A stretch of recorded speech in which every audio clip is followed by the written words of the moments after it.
Jack एक मुर्दा घर में काम करता है जहाँ एक दिन काफी खूबसूरत लड़की की डेड बॉडी आती है जिसकी खूबसूरती देख के जैक उसकी ओर अट्रैक्ट होता है। दरअसल ये लड़की एना फील्ड्स थी जो कि काफी फेमस एक्ट्रेस थी, इसलिए जैक अपने आप को नहीं रोक पा रहा था। वो एना की फोटो क्लिक कर लेता है। उसके बाद हम जैक के दो दोस्त इवान और इक्रीम को देखते हैं जो हॉस्पिटल में आते हैं जैक को लेने, क्योंकि ये तीनों घूमने जाने वाले थे। पर जैक की शिफ्ट खत्म होने में अभी 1 घंटे बाकी थे तो तीनों बाहर जाते हैं और ड्रिंक करते हैं। इस दौरान जैक अपने दोनों फ्रेंड्स को एना के बारे में बताता है। इक्रीम इस बात को ज्यादा सीरियस नहीं लेता है, पर इवान एना को देखना चाहता था तो वो जैक को उसके पास ले चलने को कहता है, लेकिन जैक मना करता है क्योंकि ऐसा करने से उसकी जॉब जा सकती थी। पर इवान की जिद करने पर जैक दोनों फ्रेंड्स को अंदर ले जाता है। अंदर जाके जब इवान एना को देखता है तो वो अपने आप पर कंट्रोल नहीं कर पाता है और एना के शरीर से कपड़े हटा के उसके ब्रेस्ट को छूने लगता है। इक्रीम को ये सब ठीक नहीं लगता है तो वो ऐसा करने से मना करता है, पर एक एक्ट्रेस की बॉडी को देख के इवान अपने आप को नहीं रोक पा रहा होता है और वो इक्रीम को भी टच करने को कहता है। लेकिन इवान इतने पर ही नहीं रुकता है और वो एना की डेड बॉडी के साथ और भी गलत काम करना चाहता था। इक्रीम इसके लिए साफ मना करता है, पर जब जैक कहता है कि वो ऐसा पहले भी कर चुका है तो इक्रीम इसके लिए तैयार हो जाता है, लेकिन वो खुद एना के साथ ऐसा कुछ नहीं करने वाला था। फिर जैक और इवान ने ड्रग्स लिया। उसके बाद जैक और इक्रीम एक रूम में चले गए और इवान ने एना के साथ गलत काम किया। इवान के आने के बाद जैक भी ये काम करने गया, लेकिन तभी कुछ ऐसा हुआ जिसे देख के जैक डर गया। उसे डरता देख दोनों फ्रेंड्स उसके पास आए। तब जैक ने कहा एना जिंदा है, जो जान के इवान भी काफी ज्यादा डर गया था, क्योंकि जो कुछ भी इन दोनों ने इसके साथ किया था वो अगर बाहर कोई जान गया तो इनकी खैर नहीं। पर इक्रीम के दिमाग में ये कुछ भी नहीं था और उसने पहले एना के शरीर को ढका, फिर उसे पानी पिलाया। लेकिन इवान तो किसी भी कीमत पर उसे मारना चाहता था। इस बात को लेके दोनों के बीच में झड़प हो जाती है, जिसमें इवान अपने दोस्त को बहुत मारता है। हालात को बिगड़ता देख जैक इवान को दूर करता है, पर अब तक काफी देर हो चुका था क्योंकि इक्रीम के सर में चोट लग गया था जिससे काफी खून बह रहा था। तो दोनों फ्रेंड उसे फर्स्ट एड देने का सोचते हैं, लेकिन मुर्दा घर तो बाहर से लॉक था क्योंकि कुछ देर पहले एक दूसरा एम्प्लॉय लाश लेके आया था और उसने गेट को बाहर से ही लॉक कर दिया था। तो इसका मतलब ये इक्रीम को फर्स्ट एड नहीं दे सकते हैं। वही जिंदा होने के बाद भी एना कुछ नहीं कर सकती थी क्योंकि ये कई घंटों से ऐसे ही मरी पड़ी थी, जिससे इसके हाथ पैर ने काम करना बंद कर दिया था। इसके बाद जैक और इवान अपने फ्रेंड और एना को दूसरे रूम में ले जाते हैं। फिर जैक अपने कपड़े बदलता है, तभी वही एम्प्लॉय दोबारा आ जाता है जिसकी आवाज सुन के एना चिल्लाने की सोचती है, पर इवान उसका मुंह ढक देता है। वही जैक भी अपने पार्टनर के साथ यहाँ से चला जाता है। आगे हम देखते हैं इक्रीम की सांस रुक गई है, यानी अब ये दोनों एक और बड़े मुसीबत में फंस गए हैं। तभी जैक भी वापस आ जाता है जो इक्रीम को मरा देख रोने लगता है। तो इवान कहता है इसमें हमारा कोई दोस्त नहीं है, ये सब एक एक्सीडेंट था।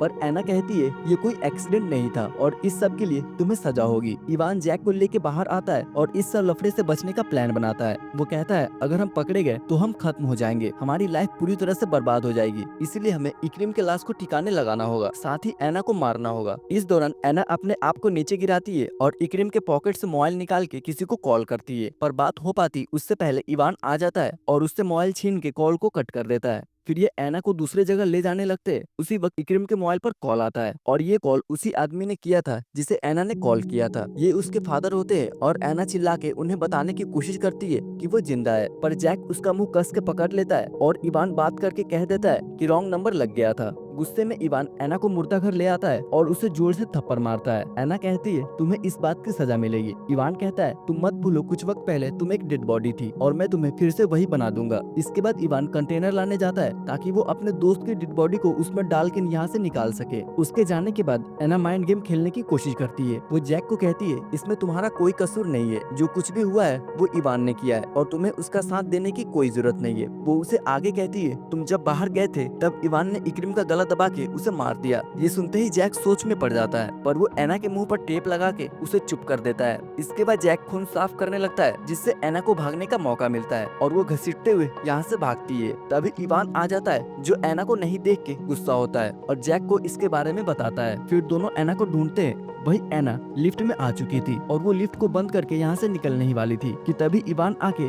लिफ्ट को बंद होने से रोक देता है और एना को घसीटते हुए अंदर ले जाता है। फिर जैक इवान से अपने दोस्त के मौत के बारे में पूछता है कि तुमने उसे क्यों मारा। इवान कहता है पर वो तो एक एक्सीडेंट था, मैंने जानबूझकर नहीं मारा। इस पर जैक कहता है नहीं तुम झूठ बोल रहे हो, तुमने उसका गला दबा के उसे मार दिया। ये सुनते ही इवान नर्वस हो जाता है, जैसे सच में उसने उसने ऐसा किया हो, पर तब भी वो इसे मानने के लिए तैयार नहीं होता है और कहता है एना हम दोनों को लड़ाना चाहती है, हमें उसके बातों में नहीं आना चाहिए और इस बात पर ध्यान देना चाहिए कि इससे कैसे मारा जाए ताकि हम पर किसी को शक न हो। ये एना को सांस रोक के मारने का सोचते, इसके लिए जैक इवान को कपड़े ला के देता है, लेकिन दोनों मर्डर इवान अपने हाथों करना नहीं चाहता था, इसलिए वो जैक को इस काम को अंजाम देने को कहता है, पर जैक ऐसा करना नहीं चाहता था तो इवान उसका हाथ पकड़ लेता है और एना का सांस रोकता है, जिससे एना फिर से मर जाती है। फिर ये एना की बॉडी को उसके जगह पर रख देते हैं, वही इक्रिम की बॉडी को कंटेनर में डाल के इवान बाहर ले जाता है। अंदर जैक एना की बॉडी को साफ करता है और साफ करने के बाद वो उसे ढक देता है, फिर अपना सारा सामान लेके वो जाने लगता है, पर जाने से पहले वो एना की बॉडी को एक बार और देखता है तो एना अब भी जिंदा होती है और जैक उसे कहता है बिल्कुल चुप और शांत रहना। अब सवाल है कि एना फिर से कैसे जिंदा हो गई।